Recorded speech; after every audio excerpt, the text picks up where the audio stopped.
መንፈሳዊ ህይወት ፈጽሞ ባዶ ሆኖ ተሰምቶክ ያውቃል? ከእንቅልፍ ስትነሳ ሰውነትህ አልጋ ላይ ነው፣ ልብህ ግን ከዚያ ሳይነሳ ደክሟል። ልትጸልይ ትሞክራለህ፣ ግን ቃላቱ አይወጡም። መጽሐፍ ቅዱስን ትከፍታለህ፣ ነገር ግን ፊደላቱ ብቻ ይታዩሃል። ህይወት ያላቸው አይመስሉም። አምልኮ ላይ ትቆማለህ፣ ሌሎች በደስታ ሲያመልኩ፣ አንተ ግን ከሩቅ ቆመ እየተመለከትክ እንዳለ ይሰማሃል። ከዚያም ውስጥ አንድ ጥያቄ ይነሳል። እግዚአብሔር ከኔ ራቀ ወይስ እኔ ከእርሱ እየራቅኩኝ ነው? ምናልባት ይህን ጥያቄ በዝምታ ለራስ ብዙ ጊዜ ጠይቀው ይሆናል። ግን አንድ እውነት ልንገርህ፣ መንፈሳዊ ድካም ሁልጊዜ እግዚአብሔር እንደተወክ አያሳይም። አንዳንድ ጊዜ እርሱ እየጠራ ያለው ወደ ቅጣት ሳይሆን ወደ እረፍት ነው። መንፈሳዊ ድካም ማንም በአደባባይ የማይናገረው ነገር ግን በሺዎች የሚሸከሙት የተደበቀ ሸክም ነው። ዛሬ ግን ይህን ጉዳይ በብርሃን እንገልጠዋለን። ምክንያቱም እግዚአብሔር እንድትዝል አልጠራህም፣ እንድትታደስ ጠርቶሃል። መጀመሪያ አንድ ነገር ግልጽ እናድርግ። መንፈሳዊ ድካም ከአካላዊ ድካም የተለየ ነው። አካልህን ሲደክም ትተኛለህ፣ እረፍት ትወስዳለህ፣ ከዛም ትነሳለህ። ነገር ግን መንፈስህ ሲደክም ምንም ያህል ብተኛ ውስጥ ባዶ ሆኖ ይቀጥላል። ሰው ከውጪ ጠንካራ ሊመስል ይችላል፣ ግን ከውስጥ ተሰብሮ ሊሆን ይችላል። ይህ ነው መንፈሳዊ ድካም። እሱ የሚመጣው ከረጅም ጊዜ አገልግሎት፣ ከማያቋርጥ መስጠት፣ ከከባድ ፈተና፣ ከተደጋጋሚ ጦርነት ወይም ከረጅም ጊዜ ልብ ህመም በኋላ ነው።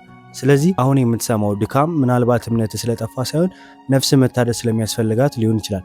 መጽሐፍ ቅዱስም እንዲህ ይላል፣ እግዚአብሔርን የሚጠብቁ ግን ኃይላቸውን ያድሳሉ።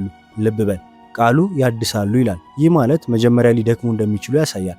ታላላቅ የእምነት ሰዎች እንኳን ድካም ያጋጥማቸዋል።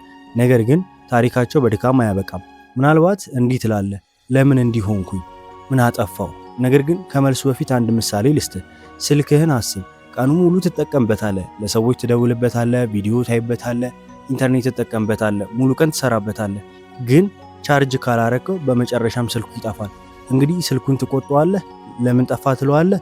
አይደለም፣ የሚያስፈልገው ቻርጅ ብቻ ነው። እኛም እንዲህ ነን። ሁል ጊዜ ለሌሎች እየሰጠን ከእግዚአብሔር ጋር የምንሞላበት ጊዜ ካጣን መንፈሳችን ባትሪው ያለቀበት ስልክ ይሆናል። ለመንፈሳዊ ድካም በጣም የተለመዱ 5 ምክንያቶች እነዚህ ናቸው። አንደኛ፣ ሁልጊዜ መስጠት ነገር ግን ለራስ ጊዜ አለመስጠት። ሁለተኛ፣ ከቅዱሳን ማህበር መራቅ። ሶስተኛ፣ ያልተናዘዝከው ኃጢአት ወይም ያልተፈታ ቂም። አራተኛ፣ የማያቋርጥ መንፈሳዊ ውጊያ።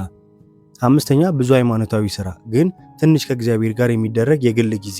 ምናልባት ይህ የኔ ብቻ ችግር ነው ብለህ ታስብ ይሆናል፣ ግን አይደለም። መጽሐፍ ቅዱስ ከአንተ ጋር ተመሳሳይ ድካም ያጋጠመው ታላቅ የእግዚአብሔር ሰው ያሳየናል። ስሙ ኤልያስ ይባላል።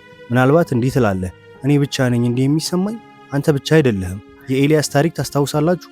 ኤልያስ በቀርሜሎስ ተራራ ላይ ከበዓል ነቢያት ጋር ተጋጠመ። እግዚአብሔር በጸሎቱ መልስ ከሰማይ እሳት አወረደ። ህዝቡ በፊቱ ተደፍቶ እግዚአብሔር እርሱ አምላክ ነው ብሎ ጮሁ። ታላቅ ድል፣ ታላቅ ተአምር፣ ታላቅ የእምነት ቀን። ነገር ግን በቀጣዩ ቀን አንዲት ሴት ኤልያስ ላይ ዛተችበት። አንድ ማስፈራሪያ መልእክት ብቻ እና ያ በእሳት የቆመ ሰው ሸሸ። ወደ ምድረ በዳ ሄደ። ከአንድ ዛፍ ስር ተቀመጠ። ከዚያም እንዲህ አለ፣ አቤቱ በቃኝ፣ ነፍሴን ውሰድ። አስበው፣ ትናንት ከሰማይ እሳት ያወረደው ዛሬ ግን ህይወቱ መቀጠል አልፈለግም። ይህ ምንን ያሳይሃል? መንፈሳዊ ድካም ጠንካራ ሰዎችንም እንኳን ሊያዳክም እንደሚችል እና ከዚያ በኋላ እግዚአብሔር ያደረገውን ተመልከት። አልገሰጸውም። እምነትህ የት ሄደ አላለውም። እንዴት ነቢይ ሆነ ትደክማለህ አላለውም። ከዚህ ይልቅ መልአክ ላከ፣ እንዲተኛ አደረገው። ምግብን ሰጠው፣ ውሃን ሰጠው፣ እንደገናም እንዲተኛ አደረገው። ልብ በል፣ እግዚአብሔር ከመጀመሪያው ስብከት አልሰጠውም። መጀመሪያ እረፍት ሰጠው። ምክንያቱም እግዚአብሔር ከአገልግሎት በፊት አገልጋዩን ያድሳል። እስቲ ራስን በትክክል መርምር። ምናልባት መንፈሳዊ ድካም ውስጥ ነህ። እነዚህ 5 ምልክቶች አሉ። አንደኛ፣ ጸሎት ሸክም ሆኖብሃል። ቀድሞ የምትናፍቀው አሁን የምትሸሸው ሆኗል። ሁለተኛ፣ መጽሐፍ ቅዱስን የማንበብ ፍላጎት ይጠፋል። ማንበብ ትፈልጋለህ፣ ግን ውስጥ ጉልበት የለም። ሶስተኛ፣ አምልኮ ልብህን አይነካውም። ታመልካለህ፣ ግን ጩኸት ብቻ ነው የሚመስልህ። አራተኛ፣ ከሰዎች መራቅ ትፈልጋለህ። ዛሬ ቤት ልቆይ፣ ከማንም ጋር መነጋገር አልፈልግም። ይህ የተለመደ ስሜት ይሆናል። አምስተኛ፣ ሁሉንም መተው ትፈልጋለህ። አገልግሎትህን፣ ኃላፊነትህን፣ ምናልባትም ህይወትህን ራሷን መተው ትፈልጋለህ። እነዚህ 2 ወይም 3 ምልክቶች በአንተ ውስጥ ካሉ አንድ ነገር ላረጋግጥልህ፣ ምናልባት የወደቅክ አይደለህም፣ የደከምክ ብቻ ነህ። ይህ ሁለቱ ፈጽሞ አንድ አይደሉም። ብዙ ጊዜ ስንደክም ችግሩን ለመፍታት የምንመርጣቸው መንገዶች ችግሩን ይበልጥ ያብሱታል። ስህተት ቁጥር 1፣ የበለጠ እሰራለሁ።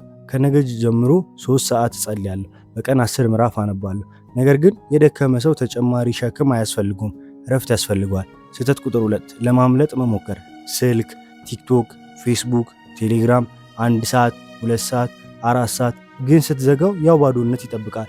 ምክንያቱም መዝናኛ ነፍስን አይሞላውም። ስህተት ቁጥር 3፣ ራስን ማግለል። ማንም አይረዳኝም፣ ብቻዬን እቆያለሁ። ነገር ግን ብቻውን የቀረ በግ ለተኩላ ቀላል ነው። ስለዚህ ጠላት የሚፈልገው ከሌሎች አማኞች እንድትርቅ ነው። ኢየሱስ ግን ወደ እርሱ እንድትቀርብ ይጠራሃል። አሁን ጥያቄው እንዴት ከዚህ እወጣለሁ ነው። ኢየሱስ እንዲህ አለ፣ እናንተ ደካሞች ሸክም የከበዳችሁ ሁሉ ወደ እኔ ኑ፣ እኔም አሳርፋችኋለሁ። ልብ በል፣ ኢየሱስ የበለጠ ጸልዩ አላለም፣ የበለጠ ስሩ አላለም፣ ራሳችሁን አስገድዱ አላለም። አንድ ነገር ብቻ ነው ያለው፣ ወደ እኔ ኑ። ይህ ነው ወንጌል፣ ይህ ነው የወንጌል ውበት። እግዚአብሔር ከደከመ ሰው የበለጠ ስራ አይጠብቅም፣ ወደ እርሱ እንዲመጣ ይጠብቃል። ምክንያቱም እውነተኛ እረፍት በቦታ ውስጥ አይገኝም፣ በእረፍት ቀን ብቻ አይገኝም፣ በእረፍት ጉዞም አይገኝም፣ በኢየሱስ ፊት ይገኛል። ስለዚህ ዛሬ ምን ማድረግ ትችላለህ? እነዚህን 5 ቀላል እርምጃዎችን ጀምር። አንደኛ፣ አካልህን አሳርፍ። ኤልያስ እንዳደረገው ተኛ። ጤናማ ምግብ ብላ፣ ውሃ ጠጣ። አንዳንድ ጊዜ መንፈሳዊ መታደስ ከአካላዊ እረፍት ይጀምራል። ሁለተኛ፣ በእግዚአብሔር ፊት ዝም በል። ሁልጊዜ ቃላት አያስፈልጉም። አንዳንድ ጊዜ በፊቱ በዝምታ መቀመጥ ከረጅም ጸሎት የበለጠ ፈውስ ያመጣል። ሶስተኛ፣ መጽሐፍ ቅዱስን ለራስህ አንብብ። ዛሬ ለስብከት አታንብብ፣ ለሌላ ሰው አታንብብ፣ ለራስህ ነፍስ ብቻ አንብብ። አራተኛ፣ ለአንድ ታማኝ ሰው ተናገር፣ ደክሞኛል። ይህ ማለት ድክመት አይደለም፣ ይህ የፈውስ መጀመሪያ ነው። አምስተኛ፣ እግዚአብሔርን አምልክ። ዛሬ ማንንም አትጠይቅ፣ እርሱ ማን እንደሆነ ብቻ አስብ እና አመስግነው። መታደስ አንድ ጊዜ ብቻ የሚደረግ ነገር አይደለም፣ የህይወት ዘይቤ ነው። ስለዚህ እነዚህን 3 ልማዶችን ገንባ። አንደኛው፣ ሳምንታዊ ረፍት ይኑር።